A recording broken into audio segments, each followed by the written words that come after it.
सत्यम भाई।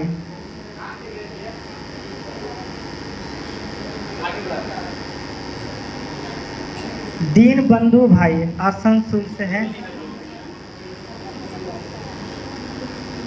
खुशबू दीदी से आग्रह है कि गुरु के मंच पाए।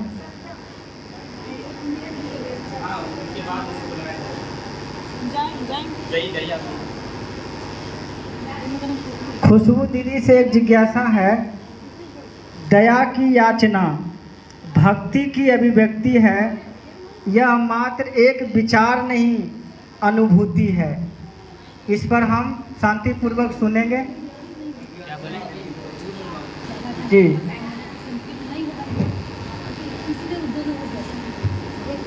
उपस्थित अनुपस्थित सभी गुरु भाई गुरुगण के चरणों में मेरा प्रणाम है, मेरा प्रणाम स्वीकार। आप सभी लोग यहाँ बहुत देर से बैठे हुए हैं, इसके लिए बहुत बहुत धन्यवाद। लेकिन तो एक और आग्रह होगा कि थोड़ा देर और बने रहें, आप लोग ना जाएं। बहुत दूर से गुरु भाई लोग आए हुए हैं, हम लोग भी बहुत दूर से आए हैं।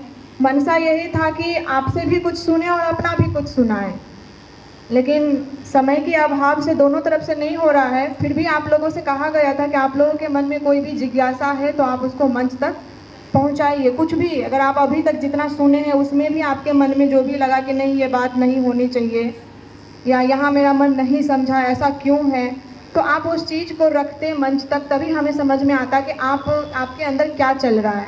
हम तो अपनी बातें रख के चले जाएंगे, आपकी बातें हमें समझ में नहीं आएगी। तो आप लोग बने रहें, हर दिन अपने घर में देते ही हैं, आज थोड़ी देर और दे दीजिए। देखिए विषय है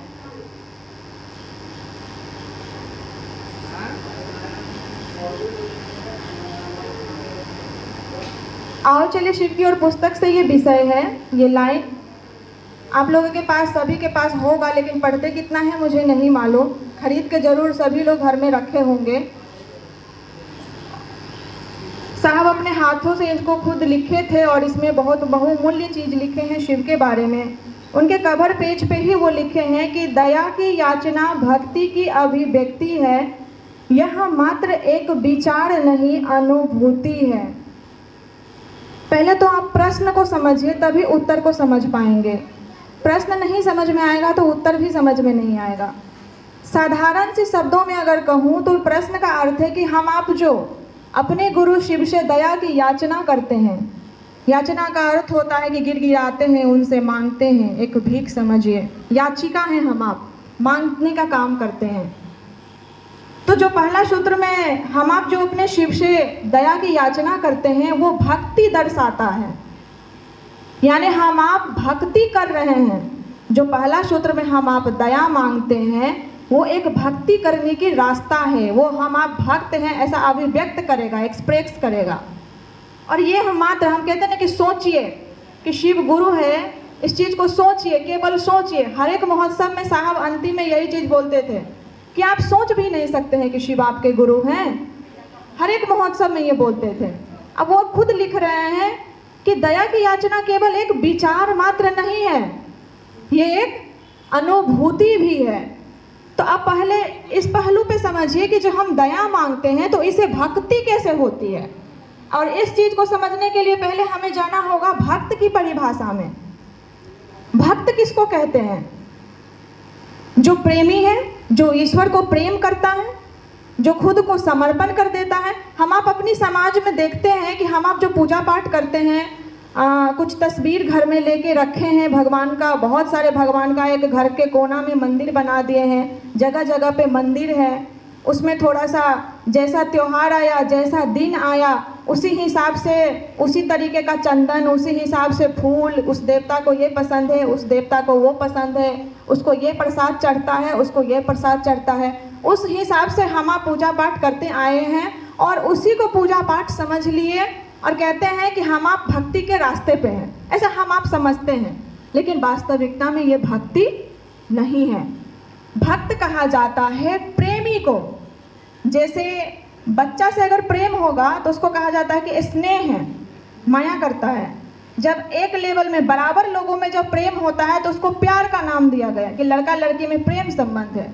उसी तरह जब एक मानव को ईश्वर से प्रेम हो जाएगा, उसको भक्त का संज्ञा दिया गया कि वो उस ईश्वर का भक्त है, उसकी भक्ति करता है, यानी वो उसके सिवा किसी को नहीं देखता है अपने जीवन में। भक्त एकाग्र चलता है, केवल अपने प्रेम पात्र को ही वो देखेगा, उसका नज़र दूसरे दाएं बाएं जाएगा ही नहीं, उसको फुर्सत ही नहीं होगा कि अपने प्रेमी पात्र को छोड़ के वो दूसरे की ओर देखे।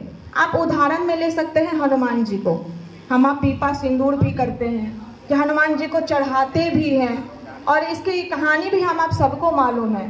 कहा ही जाता है कि राम काज करने को आतुर, यानी जो हनुमान जी थे वो राम काज के लिए ही थे। इतना प्रेम करते थे वो राम से कि जब सीता जी सिंदूर लगा रही थी तो उन्होंने पूछा कि माँ आप ये क्यों लगा रही हैं? तो उन्होंने कहा कि मेरे पति की उम्र लंबा होगा। उन्होंने सोचा अरे राम जी का उम्र लंबा होगा, तो पूरा देह लगा लिए। तो इसको कहा जाता है प्रेम। प्रेम में खुद को लुटाया जाता है, और हम आप अक्सर पूजा पाठ के माध्यम से मांगते गए हैं, इसीलिए हम आप याचिका है उनसे याचना करते रहते हैं, उस भगवान से मांगने के लिए जाते हैं, हम आप भक्ति नहीं करते हैं। भक्त बनना तो गुरु सिखाएंगे ना। और अब यही हम आप अभी समाज में हम लोग को क्या कहा जाता है कि शिव चर्चा वाले पूजा पाठ नहीं करते हैं, लेकिन उनको हम आपको समझाना होगा कि हमारे आपसे ज़्यादा बड़ा भक्त कोई हो ही नहीं सकता, हमसे आपसे बड़ा भक्ति कोई कर ही नहीं सकता। जिसकी यादों में शिव, जिसकी नींदों में शिव, इससे बड़ा प्रेमी कौन हो सकता है? जो हम आप पहला सूत्र में दया मांगते हैं, वो एक विचार के रूप में हमारे आपके अंदर प्रवेश करते हैं। जब वही विचार में ठहराव होगी तो वो एक भाव का रूप लेता है। ये बात हम आप सभी को मालूम है। जैसे विचार और भाव को समझिए। हम आप कोई चीज़ खरीदने का विचार बना लिए और घर जाते जाते 2-3 जगह रुक रहे हैं। अगर विचार है कि आज मुझे घर में कद्दू खरीद के जाना है, अब बाज़ार थोड़ा सा दूर पड़ रहा है, अगर ये विचार आपके उस बाज़ार तक जाने तक कायम है कि नहीं मुझे आज खरीद के जाना है, तो आप खरीद लेते हैं। अगर वो विचार टूट जाए, छोड़ो आज नहीं जाएंगे, पैर दर्द कर रहा है, आज कुछ बना लेंगे, विचार आपका टूट गया, वहीं पे खंडन हो गया। तो उसी तरह जब विचार आपके अंदर नहीं टूटता है, विचार आपके अंदर रह जाता है, तो वही विचार आपका एक दिन भाव में प्रवेश करता है। आपके अंदर हृदय का जो पक्ष है भाव, वो जगता है, और जब भाव भी ठहर जाती है तो वो प्रेम का रूप लेता है सबसे ऊपर। और जब प्रेम हो गया तो प्रेम से ऊपर कुछ है ही नहीं, वहाँ से कोई वापसी नहीं है, वहाँ से कोई रिटर्न नहीं है। भाव भी टूट सकता है, भाव में भी आप रहेंगे तो टूट सकती है रिश्ता, लेकिन जैसे आप प्रेम में प्रवेश करेंगे, आपको किसी से प्रेम हो जाएगा, वहाँ से आपका वापसी नहीं है। तो उसी तरह हम आप उस शिव का भक्त कैसे बनेंगे, ये पहला सूत्र जो है यही आपको भक्त बना रहा है। ये दर्शाता है कि आप भक्ति कर रहे हैं। आप आए दिन सोचते हैं हे शिव आप मेरे गुरु हैं, मैं आपका शिष्य हूँ, मुझ शिष्य पर दया कर दीजिए। सचमुच में आप उस महादेव गुरु के शिष्य होने के लिए अगर दया मांग रहे हैं, उनके आगे गिड़गिड़ा रहे हैं, और ये विचार आपके अंदर बना हुआ है, तो यही विचार आपका भाव में परिवर्तन होगा। धीरे धीरे शिव आपको अच्छे लगने लगेंगे, शिव में रमने लगेंगे, आपके रोम रोम में शिव जगने लगेगा, शिव के सिवा आपके आंखें नहीं कुछ देखेंगी, और धीरे धीरे आपको शिव से मोहब्बत हो जाएगी। हो गया ना भक्ति? पहला सूत्र से ही आप कर लिए ना भक्ति, भक्त का अभिव्यक्त कर दिया ना आपने। तो यही है कि पहला सूत्र जो आप करते हैं वो आप भक्ति ही करते हैं। दूसरा कि ये मात्र एक दिमाग का विचार नहीं है। आज तक लोगों ने सचमुच में इसको विचार में ही रख लिया, रट रहे हैं शिव आप मेरे गुरु हैं, हे शिव आप मेरे गुरु हैं, केवल इसको रट रहे हैं।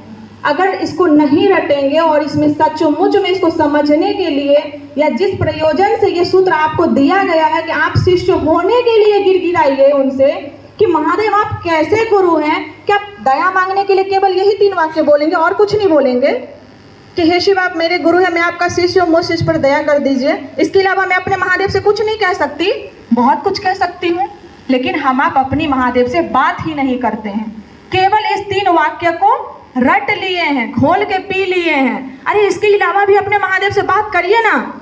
आपको दया दिया क्यों गया? कि आपके अंदर स्वफूर्त शिष्य भाव का जागरण हो, आप शिष्य होने के लिए उस महादेव से दया मांगिए। तो आप और भी वाक्य इसमें बोल सकते हैं ना कि महादेव आप गुरु हैं तो मुझे समझाइए ना, आप कैसे गुरु हैं, जरा मुझे मेरे मन को समझाइए ना, आप मेरे हो जाइए ना, मेरा अपना से रिश्ता लगाइए ना, ये मेरा मन आपको छोड़े ना, मेरा मन समझ जाएगा आप मेरे गुरु हैं, ऐसी दया करिए ना। केवल हे शिव आप मेरे गुरु हैं, मैं आपका शिष्य हूँ, मुझसे इस पर दया कर दीजिए। अगर इतना रटने से आज तक नहीं हुआ, तो जब आपका मन धीरे धीरे शिव के ओर बढ़ेगा, आपका मन स्वतः इसको अनुभूत करने लगेगा कि वो शिव की दया क्या है।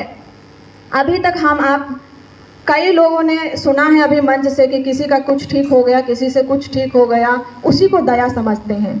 लेकिन वास्तविकता में गुरु की दया आपको तब अनुभूत होगी जो शिष्यानुभूति में लिखा है। क्या क्या लिखा है शिष्यानुभूति में, और आज तक आपने इसको कितना अनुभूत किया, ये आज आप खुद जज करिए। क्या लिखा है? गुरु सर्वोत्तम पक्ष का उजागर करते हैं, लिखा है ना। हमेशा इस जिज्ञासा पे बात होती है, अक्सर बात होती है, क्या आपके गुरु ने आपका सर्वोत्तम पक्ष का उजागर किया? आप खुद से सवाल करिए। सर्वोत्तम पक्ष यानी सबसे उत्तम पक्ष, मानव का मनुष्यता, मानवता। जब आपके अंदर मनुष्यता ही नहीं है, शिष्य कहाँ से बनिएगा? आप जब इंसान ही नहीं है, आपको किसी के दुख में दुख नहीं हो रहा है, किसी के दर्द में दर्द नहीं हो रहा है, आप अपने से बस चर्चा कर लिए, 3 सूत्र कर लिए, उसको बता दिए, इस प्रयोजन से चल रहे हैं कि बस मेरा तो आदेश है 3 सूत्र बता देना, गुरु चर्चा कर लेना। आपके अंदर किसी के लिए संवेदना ही नहीं जग रही है, तो आपके गुरु ने कैसे दया कर दिया? कहा ही जाता है कि गुरु की दया दीक्षा है, यानी आपके गुरु आपको क्या देंगे? अगर इंसानी गुरु से आप पढ़ने जाइएगा तो आपको दीक्षा देते हैं ना, कुछ उपदेश देते हैं, नियम बताते हैं कि ये करो वो करो। सदगुरु अपनी ही दया से आपको ईश्वर से जोड़ देते हैं, बशर्ते आपको जो कहा जाता है वो करना होता है। आपके गुरु ने तो कुछ कहा नहीं, आपके गुरु की दया ही आपके लिए दीक्षा है। तो अगर आपके गुरु की दीक्षा आपको मिली तो फिर आपका सर्वोत्तम पक्ष उजागर क्यों नहीं हुआ? अगर नहीं हुआ है तो इसका मतलब अभी गुरु की दया नहीं हुई है, अभी भी बाकी है। दूसरी चीज, दूसरा लाइन भी हम आप शिष्यानुभूति में पढ़ते हैं, शिव भाव के शिखर के तलहटी में समस्त संकीर्णताएं तिरोहित हो जाती है। खूब चर्चा चलती है इस पे, जिज्ञासा बना बना के खूब चर्चाएं चलती है। कितने लोगों का तिरोहित हुआ? शिव भाव के शिखर के तलहटी का मतलब हुआ कि आप जो शिव भाव में जाएंगे, शिव के ओर, इसके व्याख्या भी किए हैं आप लोग, साहब का खूब सुनते हैं और सुने हैं, मानते भी उनका ही है, तो देखते हैं कितना मानते हैं। तो उन्होंने ही कहा है कि शिव भाव के तलहटी में जाने का मतलब है कि आप थोड़ा ही शिव की ओर अगर खिसक रहे हैं, थोड़ा सा आप बस खिसक ही रहे हैं, आपका मन थोड़ा सा जा ही रहा है, तो आपके अंदर की जो संकीर्णताएं हैं वो खत्म आपको करने की जरूरत नहीं है, स्वतः तिरोहित हो जाएगी। तिरोहित का अर्थ होता है आपको खत्म करने की जरूरत नहीं है, वो खत्म हो जाएगी। पहाड़ के नीचे अगर जाइएगा तो ठंडक एसी लगाने की जरूरत पड़ेगी, स्वतः ठंडक महसूस होगी आपको, आप ठंडक कपड़ा पहनने लगिएगा। वैसे ही आप जैसे ही शिव भाव में जाइएगा, आपकी जो संकीर्णताएं, आपके अंदर की गड़बड़ियां हैं, वो अपने आप खत्म हो जाएगी। तो आप अपने अंदर खुद झांकिए, क्या मेरे अंदर की संकीर्णताएं खत्म हुई है? जब तक आप खुद में समीक्षा नहीं करेंगे, जिज्ञासा भी आया था कि आप शिष्य कैसे बनेंगे, जब तक आप खुद में समीक्षा नहीं करिएगा। विद्यार्थी भी होता है ना, तो अपना सिलेबस देखता है कि मेरा कितना सिलेबस है, मैंने 80% तैयारी किया है या 90%, और इसमें मुझे मार्क कितना आएगा। तो आप जब से शिव को गुरु बनाकर चले हैं, आप खुद में समीक्षा करिए कि 3 सूत्र करते करते करते करते कहाँ से चले थे और अब तक आपका मन क्या क्या समझ गया, क्या क्या आपने छोड़ा शिव को गुरु बना के और क्या क्या आपने पकड़ा। शिव को गुरु बनाने के बाद आपकी स्थिति क्या थी, शिव को गुरु बनाने के बाद आपकी स्थिति क्या है? मुझे एक ही चीज सुनने को मिलता है, क्या? शिव के गुरु बनाने से पहले मैं एक ही मकान में रहती थी, खाने को लाला पड़ा था, आज मेरे पास महल है, ये सब मेरे साहब दीदी का देन है और महादेव की देन है, यही सुनने को मिलता है। तो क्या महादेव यही देते हैं? और जो शिव को गुरु नहीं बनाया, क्या उसके पास मकान नहीं है? क्या उनके घर में बेटियों की शादी नहीं होती है? क्या उनके घर में मृत्यु नहीं होता है? उनके घर में बेटे की जन्म नहीं होती है? तो आप में और जिन्होंने शिव को गुरु नहीं बनाया है उनमें क्या अंतर है? अगर आपने शिव को गुरु बनाया है तो आप में उनसे कुछ तो परिवर्तन होनी चाहिए ना, समाज को, दुनिया को दिखनी चाहिए ना कि ये महादेव का चेला है और इनकी ये व्यवहार है, इनकी ये आचरण है। एक बार बोले थे साहब, आप सभी लोग कहते हैं ना एक वाक्य कि हमने शिव को नहीं देखा था, साहब ने शिव को जमीन पे उतार दिया। कहाँ है? कहाँ है? कहाँ जमीन पे है? कौन बनेगा जमीन पे? जमीन पे तो हम ही आप न चलते हैं। हमारे आपके अंदर ही शिव नहीं है, तो साहब ने तो शिव दिया, आपने लिया या फटा कपड़ा फटा झोला लेके चले गए थे? बोलने के लिए तो बोलते हैं कि साहब ने हमको बहुत कुछ दिया, आज साहब नहीं होते तो ये नहीं होता, साहब नहीं होते तो वो नहीं होता। तो जो साहब ने दिया क्या आपने लिया? उनकी एक ही मानसिकता थी कि आपके अंदर शिव धर के आप शिवगामी होए, तो क्या आपके अंदर शिव धर का? क्या यही मतलब शिव चर्चा इसीलिए हुआ कि आपका भी मकान हो जाए, आप खूब शिव चर्चा का ये 3 सूत्र का खूब मतलब कार्ड बांटिए, इतना ही आपने गुरु को समझे? तो क्या यही शिव को देना है जो आज तक धरती पे नहीं हुआ था? हम आप भूल भुलैया में हैं। कोई ना कोई आके साहब जो बात बोलते हैं उसको मिसगाइड कर देते हैं, हम तक आके उसको सही तरीके से रखते नहीं हैं, और इसीलिए हम आप उस चुंगल में फंस जाते हैं। वास्तविकता में शिव को गुरु बना करके आपको अध्यात्म की ज्ञान होगी। आप खुद ही उसमें लिखते हैं, शिष्यानुभूति में लिखी हुई है कि आपके गुरु आपको जीवन जीने की कला सिखाएगी, आपको समझने की खुद की समझ देगी कि आपका जीवन क्या है, आपके जीवन का पाठ पढ़ाएंगे। तो आपने अपने जीवन में क्या महसूस किया, अपने जीवन को क्या समझे, यही तक अभी तक समझे कि 1 तल्ला था, 2 तल्ला हो गया, 3 तल्ला हो गया, तो ये साहब आपको इतना ही समझ में आया आपको? तो वो ऐसा क्यों कहे कि मैं आपको शिव देता हूँ, आप शिव को लेके जाइए? तो कैसे आप पन्नी में भर के लेके आते कि बोरा में लेके आते? तो आप ही में वो शिव है, आप ही के अंदर वो शिव धड़कना चाहिए। वो जो शिव का गुण है वो आप ही के अंदर लोगों को दिखना चाहिए कि अरे सच में ये महादेव का चेला है, इसकी बोली में भी महादेव है, इसकी करनी में भी महादेव है, इसकी मानसिकता में भी महादेव है। लेकिन लोगों को ऐसा दिख क्यों नहीं रहा है? क्या ऐसी हमारे आप में कमी हो रही है? हम आप शिव चर्चा को बांट रहे हैं, हम आप 3 सूत्र को बांट रहे हैं। मैं ऐसा नहीं कहती, निगेटिव लोग जल्दी पकड़ते हैं, तो आप ऐसा मत सोचिएगा कि मैं 3 सूत्र आपको करने के लिए नहीं कह रही हूँ, मैं शिव चर्चा आपको करने के लिए नहीं कह रही हूँ। जिस मनसाई से इसको जिस व्यक्ति ने लाया है आप उसको समझिए। ऐसा नहीं है कि जो शिव को गुरु नहीं बनाया उसको कुछ नहीं मिल रहा है, उसको भी धरती की सारी सुख सुविधा मिल रही है। धरती के सुख सुविधा को पाने के लिए आप शिव को गुरु नहीं बनाए हैं। ये जगत का रहस्य क्या है, ये जीव भाव क्या है, आपको शिव भाव में जाने के लिए आप शिव को गुरु बनाए हैं। आप भी एक शिव हैं, आपके अंदर भी वो महादेव हैं, आप वही महादेव का चुंबक है, कण है छोटा सा।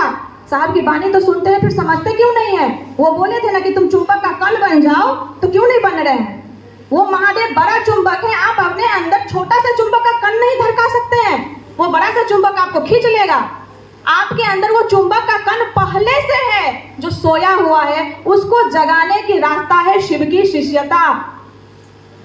लेकिन हम आप बस वही शिव चर्चा में लगे हुए हैं, वही 3 सूत्र में लगे हुए हैं और साहब का गुणगान कर रहे हैं। साहब के गुणगान करने से परिवर्तन नहीं आएगा।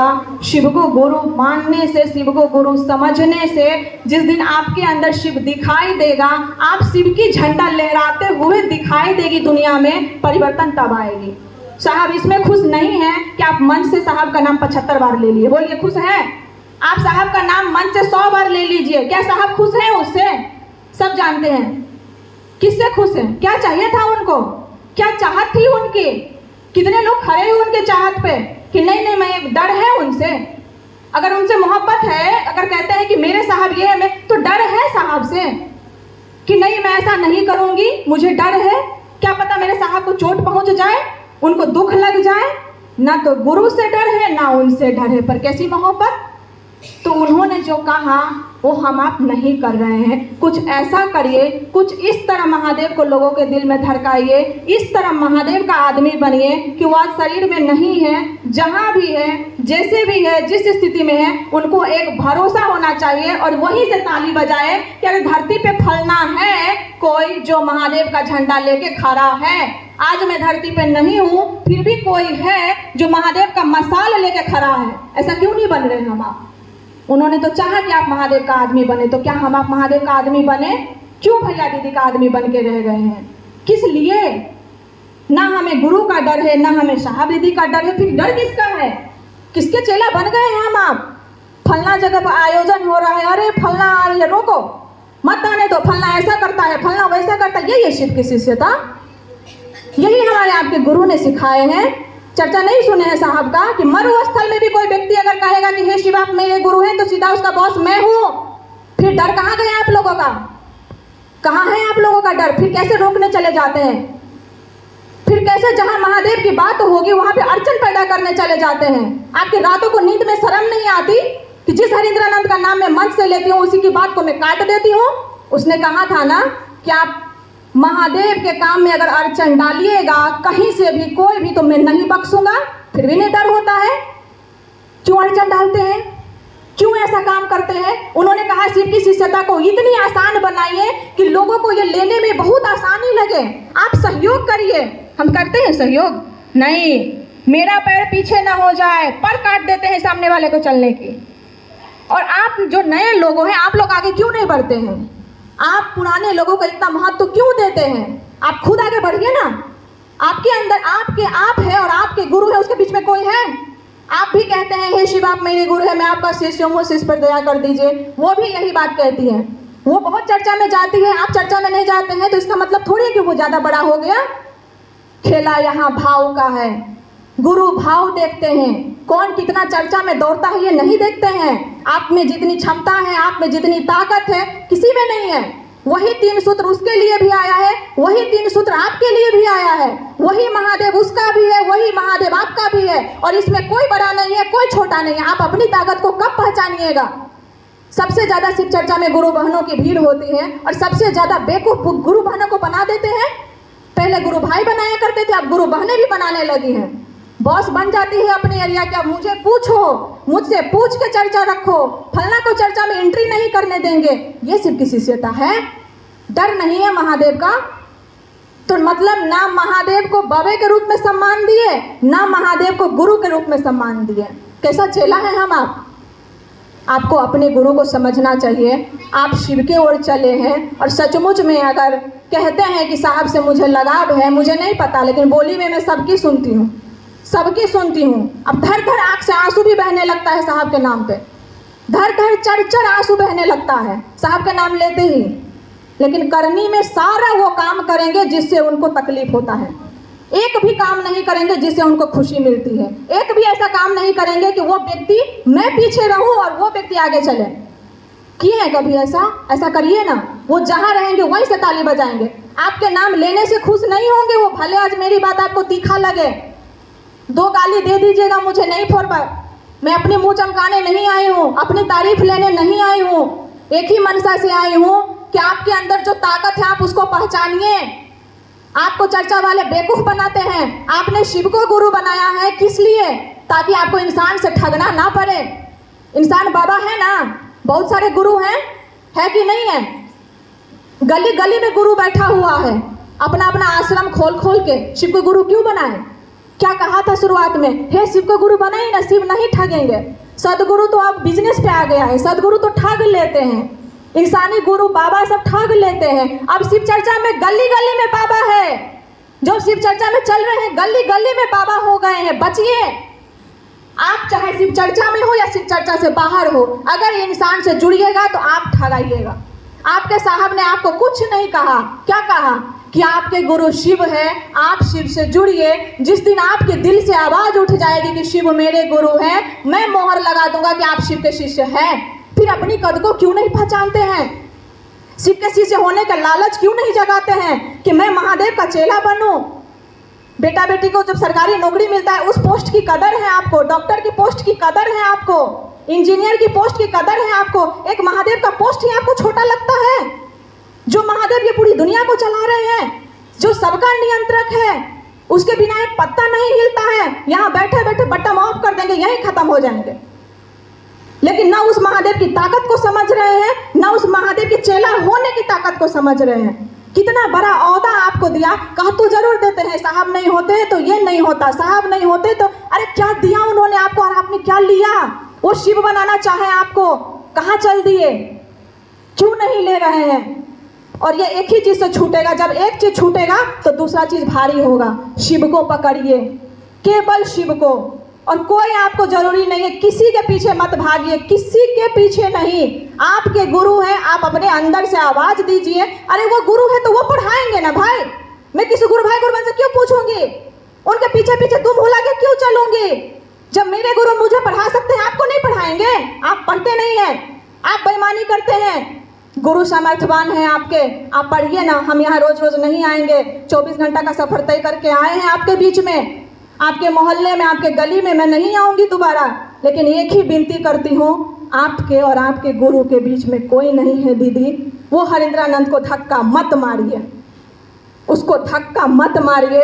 आप जितना दूसरे भाई बहन को इज्जत देते हैं और चलते हैं, शिव चर्चा में जितनी गंदगी फैलाते हैं, अपना पैर पुजवाई करते हैं, जितनी अड़चने महादेव के काम में लाते हैं, आप उनको एक एक खंजर मार रहे हैं, एक एक खंजर। जीते जी तो उनको सुकून नहीं था, मरने के बाद तो अब और निखंड हो गया, है ही नहीं। चलो भाई, जो मन है सो कर, ये मेरा एरिया है, रोको फलना को, मत आने दो यहाँ चर्चा करने। फलना ऐसा विरोध करता है, फलना वो करता है, फलना चिल्ला करता है। शिव का आदमी बन जाइए, सोचिए, कुछ नहीं करना है। बस महादेव पर जैसे साहब खड़ा हो गए थे, शिव मेरे गुरु हैं, पढ़ूंगा तो महादेव आपसे, आप भी संकल्प लेके खड़ा हो जाइए कि महादेव गुरु अगर आप हैं तो मुझे सिखाइए, और गुरु नहीं सिखाएंगे तो छोड़ दीजिए। जब गुरु नहीं पढ़ाएंगे तो छोड़ दीजिए, क्यों गुरु बनाए हैं। लेकिन लोगों से मत ठगाइए, किसी भी इंसान के पीछे जाइएगा, किसी भी भैया, आपको आजमाना है ना तो आजमा लीजिए।